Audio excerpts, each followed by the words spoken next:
د سویلي ولایت کندهار د اوسیدونکو لویه برخه د کرهڼې په برخه کې مصروف دي او له دې لارې د خپل ژوند چارې مخ ته وړي. په دغه ولایت کې په کرهڼیزو چارو بوخت کروندګر وایي د هڅو په پایله کې توانېدلي چې ځینې نوي کرهڼیز بوټي او میوې ترویج او ورڅخه ګټه ترلاسه کړي. 42 کلن محمد نواب کندهار کې د مځکنیو توتو په کښت له تیرو 4 کلونو راهیسې بوخت دی چې په خبره یې کروندایه نه وي خو ګټه ډیره ده. دغه مباد هم بیا خپله نال وخت سره تقسیم کوي ومویشي. نو دا خورا ښه میوه ده، خورا ښه اصول کوي چې خلک یې په وطن سره خلک ورسره نه کوي. مشتري یې بیخي ډېر د ګیلا کې را روان دي، خلک یې خوښوي، هر یو پسې را روان دي، خلک یې ټول خوښوي.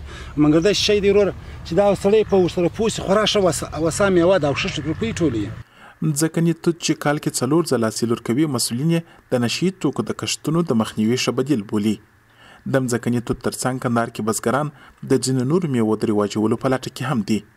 اسمت الله بیا کندهار کې کلونه وړاندې د مڼو باغ جوړ کړی چې اوس ورڅخه په کلني ډول د په خبره کافي عواید ترلاسه کوي. 4 کاله تقریبا وس کې چې موږ د نالانیشن پروش کالم لږ سیب وکړه، خو شش کال ښه سیب وکړه. ان شاء الله ښه نتیجه ورکړه. د موږ روزلي موږ د انار درخت چې موږ سره یې چې موږ که یو جام ناکامه سول یا بل جام به وکړو.